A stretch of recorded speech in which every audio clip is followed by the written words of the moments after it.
कोई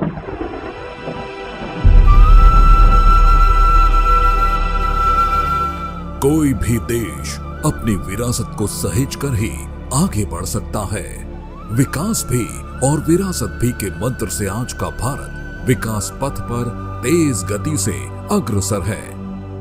ये समय गुलामी की मानसिकता से मुक्त होकर अपनी विरासत पर गर्व करने का समय है। आज देश विकास और विरासत दोनों को साथ लेकर चल रहा है। आज एक और भारत डिजिटल टेक्नोलॉजी में नए रिकॉर्ड बना रहा है, तो साथ ही सदियों बाद काशी में विश्वनाथ धाम का दिव्य स्वरूप भी देश के सामने प्रकट हुआ है। आज हम वर्ल्ड क्लास इंफ्रास्ट्रक्चर बना रहे हैं, तो साथ ही केदारनाथ और महाकाल महालोक जैसे तीर्थों की भव्यता के साक्षी भी बन रहे हैं। हम आजादी के 75 साल बाद भी अपनी नौसेना के झंडे पर गुलामी के प्रतीक चिन्ह को ढो रहे थे। हम राजधानी दिल्ली में भारतीय संसद के बगल में अंग्रेजी परंपराओं पर चल रहे थे। हमने पूरे आत्मविश्वास के साथ इन्हें बदलने का काम किया है।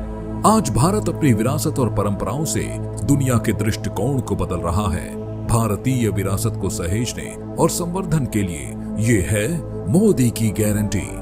भाजपा संकल्पित है धार्मिक और सांस्कृतिक स्थलों के विकास के लिए नई परियोजनाएं शुरू करने के लिए सभी भारतीय पांडुलिपियों और पुरालेखों के डिजिटलीकरण को जारी रखते हुए प्राचीन भारतीय पांडुलिपियों और अभिलेखों पर शोध के लिए एक समर्पित छात्रवृत्ति कार्यक्रम शुरू करेंगे। साथ ही प्राचीन भारतीय सभ्यता, शास्त्रीय भाषाओं, संस्कृति और परंपराओं के संरक्षण के लिए एक फंड स्थापित किया जाएगा। सदियों के भारतीय इतिहास को प्रदर्शित करने वाले युगे युगीन भारत राष्ट्रीय संग्रहालय के निर्माण में तेजी लाई जाएगी।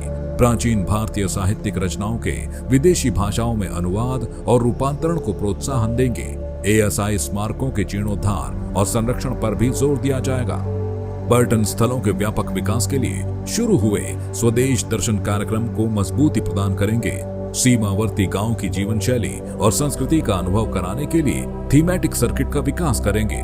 भारत की सामाजिक सांस्कृतिक परंपराओं के अनुभव को प्रोत्साहन देने के लिए वेड इन इंडिया को बढ़ावा देंगे। इन सब के साथ ही भारतीय सभ्यता के स्मारकों को पुनर्स्थापित और पुनर्जीवित करेंगे। रामलला की प्राण प्रतिष्ठा के स्मरण में दुनिया भर में उत्साह के साथ रामायण उत्सव मनाएंगे। कमल का बटन दबाएं, भाजपा को जिताएं।